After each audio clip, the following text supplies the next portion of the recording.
ایک نظر بد وہ ہوتی ہے کہ جو کسی ناپسند کرنے والے کی لگے، حسد ہو نہ ہو، بس وہ ناپسند کرتا ہے تو اس کی نظر لگ گئی۔ دوسرا ہوتا ہے کہ کسی اپنے کی نظر لگ جائے، نظر اس سے بھی لگ جاتی ہے، بعض اوقات ماں باپ کی اولاد کو لگ جاتی ہے، اسی لیے کہتے ہیں کہ وہ ماشاء اللہ، سبحان اللہ، الحمدللہ، اس طرح کے الفاظ ساتھ میں کہنے چاہیے۔ بلکہ حدیث مبارک میں فرمایا ماشاء اللہ لا قوت الا باللہ، اگر یہ کہہ دیا جائے تو نظر نہیں لگتی۔ جب کوئی شے اچھی لگے، کسی کی گاڑی ہے، کسی کا کاروبار ہے، کپڑے ہیں، کہ اور خوبی ہے، تو دیکھ کے بول دیا ماشاء اللہ، ماشاء اللہ لا قوت الا باللہ، اتنا پڑھ دیں گے تو نظر نہیں لگے گی۔ تو چاہنے والے کی بھی نظر لگ جاتی ہے۔ اچھا، بعض اوقات اپنی بھی لگ جاتی ہے، یہ بھی آپ کو عرض کروں، نظر بعض اوقات اپنی بھی لگ جاتی ہے، یہ بھی ایک حقیقت ہے۔ محدثین نے اس کے اوپر باقاعدہ بڑی تفصیل سے کلام کیا ہے، تو اس لیے تھوڑا سا ذرا سیلفیوں سے بھی پرہیزی کرنی چاہیے کہ ہم جتنی سیلفیاں لیتے ہیں نظر بھی اتنی لگتی ہے، اور سیلفی لیتے اس لیے ہیں کہ کتنا اچھا لگ رہا ہوں، یہاں کھڑا ہوا کیسا لگ رہا ہوں، وہاں کھڑا ہوا کیسا لگ رہا ہوں۔ تیسری نظر ہوتی ہے حاسد کی نظر۔ حاسد کی جو نظر ہوتی ہے یہ پہلی دونوں نظروں سے زیادہ خطرناک ہوتی ہے۔ علماء نے اس پر فرمایا ہے کہ نظر اصل میں لگتی کیسے ہے؟ انسانی آنکھ سے جو شعاعیں نکلتی ہیں، ان شعاؤں کے اندر زہریلا پن بھی ہوتا ہے۔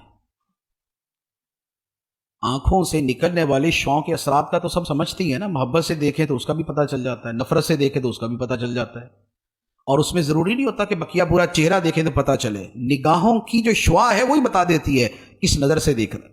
ٹھیک، تو اب کیا ہے کہ جب انسان حسد کے ساتھ کسی کو دیکھتا ہے تو جو اس کے دماغ کے اندر زہر پیدا ہوتا ہے وہ اس کی ان شعاؤں کے ذریعے سامنے والے پہ اثر کرتا ہے، اور یہ اس کو جو ہے وہ نقصان پہنچاتا ہے۔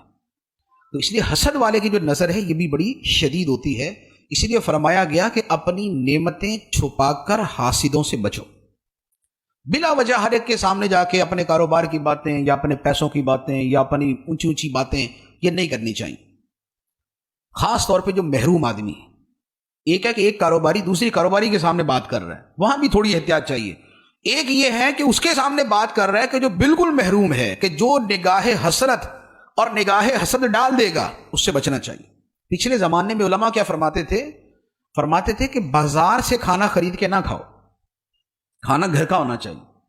اب تو ہمارے زمانے کا کلچر ہی چینج ہو گیا، تو اب تو وہ والی باتیں کرنا بھی بڑا عجیب لگے گا کہ یار باہر سے نہ کھانا کھائیں، ہمارے تو گھر میں پکتا ہی نہیں، ہم تو 3 ٹائم کا باہر سے کھاتے ہیں، صبح کی پوری باہر سے ہے، رات کے برگر پیزا باہر سے ہیں۔ تو لیکن علماء پہلے کیا فرماتے تھے کہ باہر سے نہ کھاؤ۔ اس کی وجہ کیا تھی؟ اس کی وجہ یہ تھی کہ باہر جب چیزیں بن رہی ہوتی ہیں، پک رہی ہوتی ہیں، تو وہاں گزرنے والے وہ بھی ہوتے ہیں کہ جو خرید سکتے ہیں یا خریدتے ہیں، اور وہ بھی ہوتے ہیں جو صرف حسرت سے دیکھ کے گزر جاتے ہیں۔ تو جس کھانے کے اوپر نگاہ حسرت پڑی ہوئی ہے اس پہ اثرات بھی ویسے ہوں گے۔ تو یہ پرانے زمانے کے جو علماء تھے، ایون کہ یہ امام اعظم ابو حنیفہ رحمۃ اللہ علیہ نے فرمایا کہ بازار کا کھانا نہ کھانا، امام ابو یوسف سے فرمایا تھا بازار کا کھانا نہ کھانا۔